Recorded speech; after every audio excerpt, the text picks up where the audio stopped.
Hello everyone, my name is Smithy and welcome back to another video. Today we've got a little bit of a different video and we're going to be going through my personal top 10 or 10 plugins that I use on the regular on RuneLite that I think everyone should have installed, or at least most of them people should have installed. They're ones that I get asked about a lot, or the ones that I use in my day-to-day runescaping.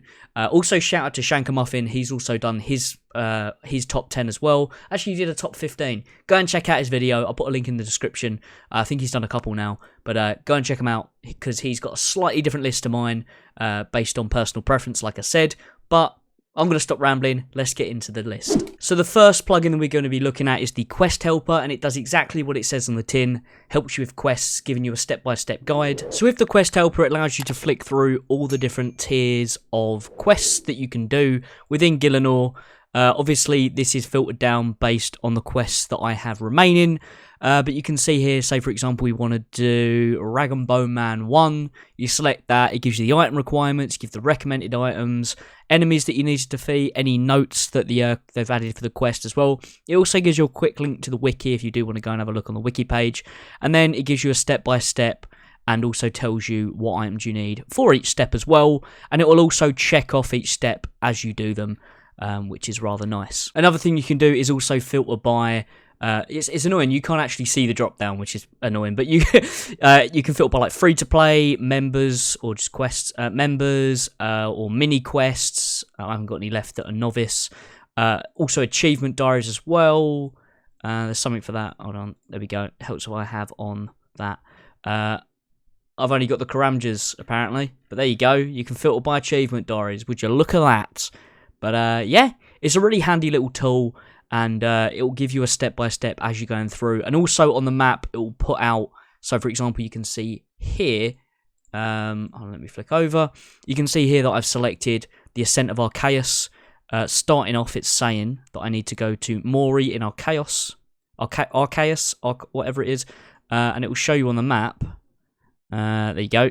There you go, it shows you on the map where you need to go as well. And it will show you that for each step as well, which is really nice. It's similar to how the clues work, you know, when you get a clue step where it pinpoints on the map. Another thing is that when you're in dialogue with a NPC for a quest, it'll actually highlight in blue the option that you need to select. It'll also tell you in the list of, you know, steps, but just for when you're clicking, say 1 for option 1 in a dialogue chat box, it will highlight that in blue, which is really nice because it means that you can recline even more and you haven't actually got to read stuff. You just go, oh, that one's blue, number 3. And to get yourself the Quest Helper, you do need to go to the configuration section and go to Plugin Hub, type in Quest Helper. You can see I've got it here and hit install. It is a third-party one. Okay, so plugin 2 is Banked Experience. Does exactly what it says on the tin again.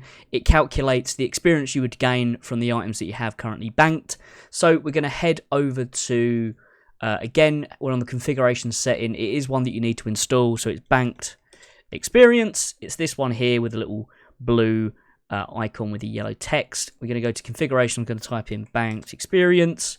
And then we go to our settings here. We can include output items. So that would be, for example, if I was to cut gems, for example, the output of that would be from uncut to cut sapphire. And then it would take the cut sapphires and calculate it for jewelry, for example. We can then show required secondaries. So for Herblore, for example, it would show you what secondaries you'd need to make the finished pot. Respect level requirements, we've got that checked. We can include our seed vault as well for when we're calculating farming, because if you utilise the seed vault, it means that you don't need to have all of your seeds banked, saving yourself some lovely bank space.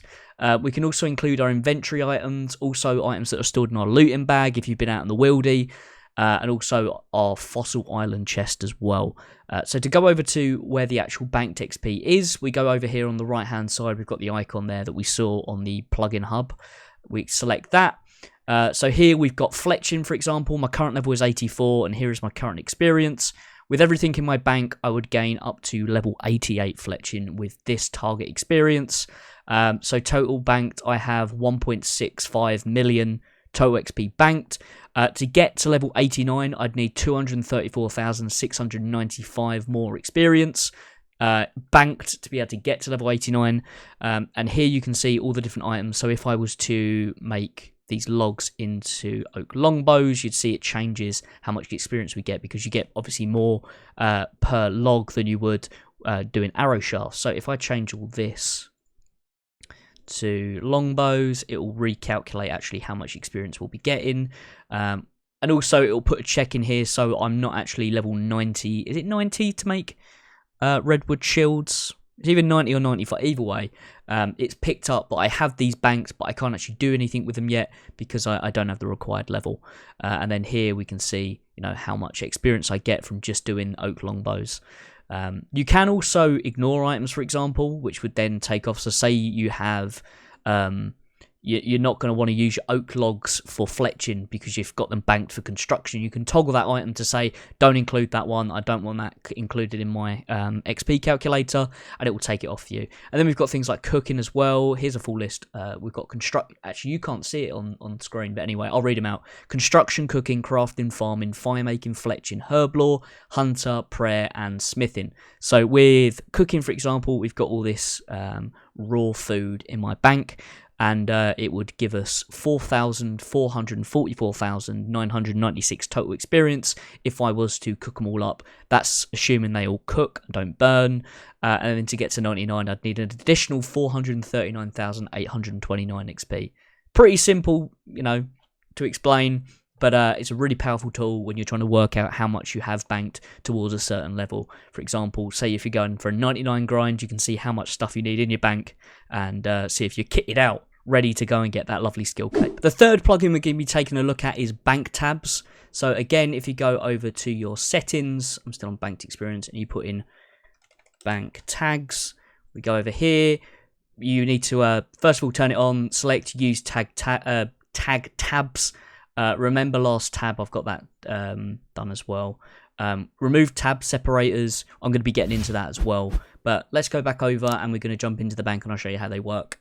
So for example, you can see down here I've got all these custom tabs. So here I've got a farming one, or farm run I should say. I've got a birdhouse run here as well. We've got a magic main. This is pretty dated, it's not my main magic stuff. I've got all my prayer related items as well.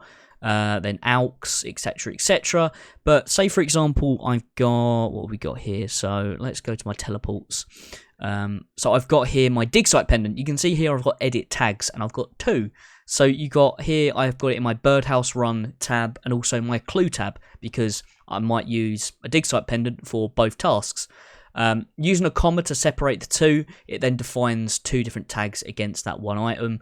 Then if we've got, for example, my melee main, I haven't got a tag on this, but if I was to put in melee main, it would then go over here and you can see now that it's been added into my melee main tab. Ignore the fact that how this is separated out at the moment. I will get onto that in a second. That's the next one that we're going to talk about, but it would normally put it there, by the way. So for example, with my magic, for example, if I wanted to add in my trident, I do edit tags. Oh, it's already in there, sorry. Say my book of balance, for example, we go here and we put in magic main, hit enter, and we head over here. We can see it's now been added. These different lines are to kind of separate out based on my different bank tabs. So here with my prayer ones, you can see in tab 1 we have my Mauritania legs and my ectophile, and in tab, oh, let's go back here, where are we? There we go. In tab 4, so 1, 2, 3, 4, I've got all my bones in here and my ensouled heads as well. So that's kind of how they're broken down with these different lines, and it, you know, it's indicated here with the tabs.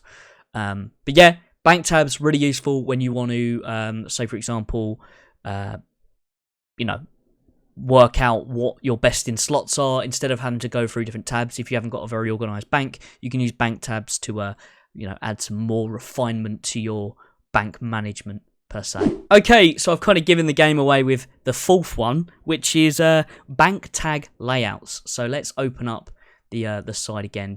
Both of these are ones you need to download, by the way, through the plugin hub. So bank tag layouts, we can see here we've got it. If you hit settings, you turn it on, show layout placeholders, and then I've got all of these things out labeled as tagged as well. So you might notice that, for example, this tab here, and if I flick back, This tab here is a bit unorganized. Same with this one. You've got these dividers in here. But say if you wanted to lay out how you've got your inventory, for example, your equipment, for example, like I have on here. So with bank tab layouts, what it allows you to do is to move things around freely. There's no, you can't just like put it randomly there. It is still done based on bank slots, for example. It allows you to kind of line up your items. You can see here I've got my normal best in slot. I could replace out my Nezi helm as it is a tribrid one and put in my Verax helm, for example. I've then got some Slayer items, some also special items that I use.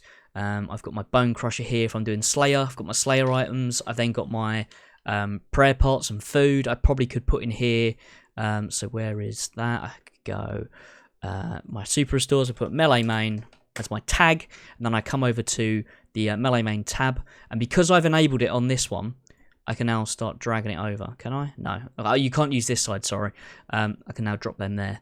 And to enable that, you come over to, say we've got magic main here, and you want to preview auto layout. There you go. You can now start moving things around to your heart's content.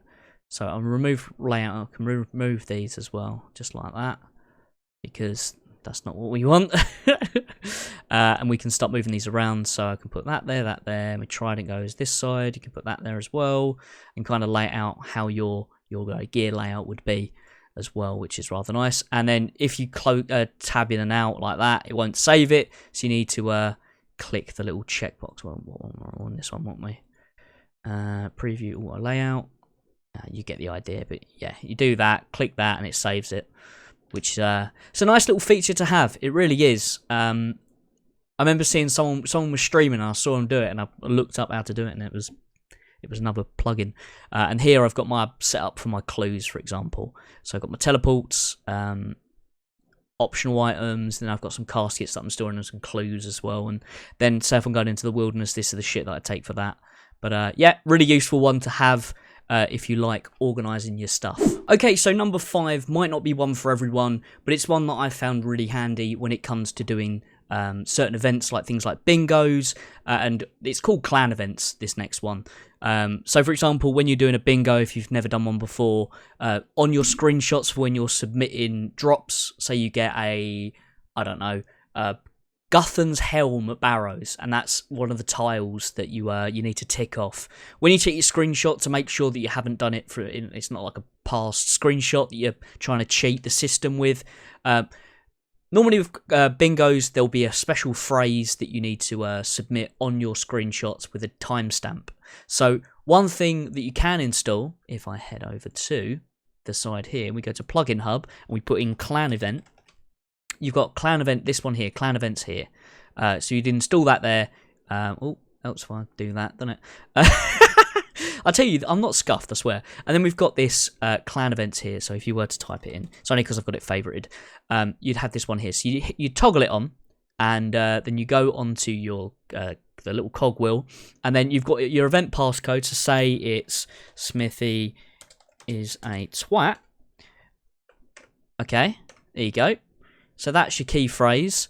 You then need to include your timestamps. You toggle that on. You display the overlay. You need to make sure that that's tagged. And also you can set different colours as well for the text that you want to show on screen. Say you're the blue team, for example. Oh, and now I'm running off.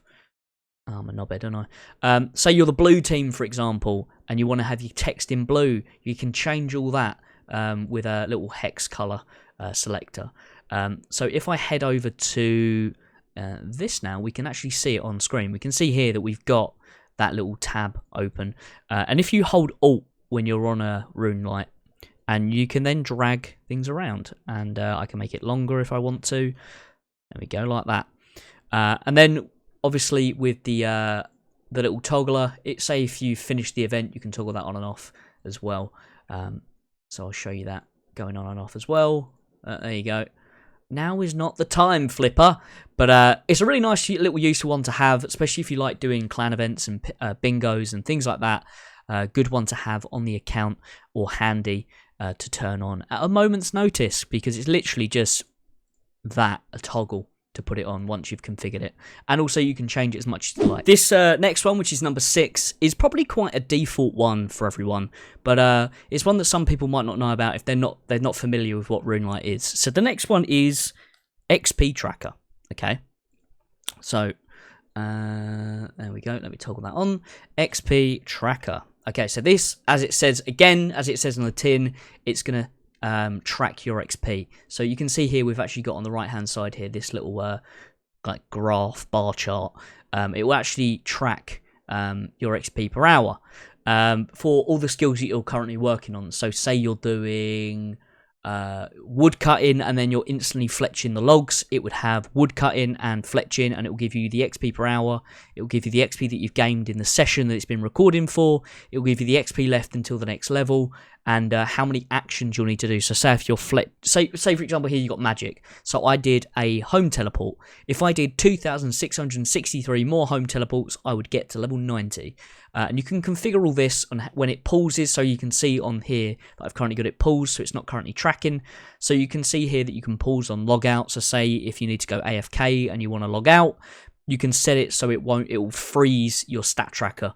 You can also do it so it pauses after a certain time as well. I've got it on 3 minutes, which is normally when you've gone to bank or something. It will pause it because if you do leave it running, it will decrease the amount of XP that you're gaining per hour, your averages and everything. Because say if you're AFK for 10 minutes out of an hour, that's 1 out of 6 that you're being inefficient in inverted commas, so it's not actually giving a true reading. And then you can do all these different configurations here as well. So where you want your information positioned on here, so you could swap XP gained. If you don't like it where it is, you can put it down to the bottom left or bottom right, wherever you want to put it, mate. You can just mix them all around. But this is a nice quick one. Normally is set up by default, but it doesn't have the pauses on by default. So they're ones to take a look into if you do want to really track and fine tune how efficient you're being. Number 7 is ground markings, which is one that I get asked quite a lot about on my my guide videos. Say for example my Rogue's Den video, I put a lot of markers on the ground to track where you need to click each time that you're running around the I guess maze, just so it's a bit more reclined and you don't need to remember where to click. You can just hold shift, right click on the ground and mark tile. You can also see it comes up on your mini map. So if you are running around, for example, say if I want to run back to this exact spot, you can just click on the map. I missed it by 1, but you get what I mean. It will stay on there when you log out, and you can shift, right click, and then click on unmarked tile as well if you don't need that tile anymore. To go into the configurations for it, so we're over here again on configurations. I'm going to put in ground marker. Go to settings. I've got them in yellow just because yellow stands out quite nicely. Draw tiles on the mini map. That's a toggleable. Remember color per tile as well is another toggle one you can toggle. I know some people like to have a whole spectrum of colors based on where they need to stand for. Say they're doing Zolra, for example, and they want to position where they need to play magic, for example, where they need to play range. I've seen some people use blue and green to connote, or denote. Is it denote or connote? Either one. Trying to sound smart. I'm stupid, really.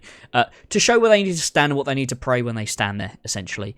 I use this quite a lot when I'm doing Chambers of Xeric. I will flash up a little clip on screen now of when I'm fighting Ulm. I have different markings on the ground for where I need to be positioned for certain phases, but I've just got them all in yellow as well. But yeah, really handy one to have if you are learning something new and you need to, redo the same movements every time. If you mark out yourself where you want to position yourself, for example, like I'm going to run around in a square and I need to be on these 4 things. And also it's rather useful for things like doing chinchompas as well. So I've got on the map, so if I go on the map here, where are we? Is it going to show my markers on the... I don't think it shows markers on the... no, it doesn't show it on here.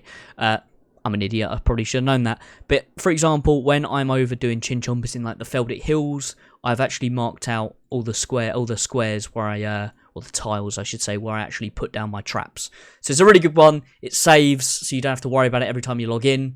And It's one that I get asked about a lot, so ground markers are the go. Number 8 is a really nice, easy one, which is called chat commands. So again, it's another default one that comes with RuneLite, but it's probably one that you might not have configured. So if I, again, switch over here and I put in chat commands, go over to the cogwheel here, you can do price command, level command being !LVL, price I think is !price, I don't really use it much because I'm an Iron Man, by the way. But the main reason that I use chat commands is for kill counts. So if we come over to here and I do !KC and I put in Zulrah, for example, if I can fucking spell it,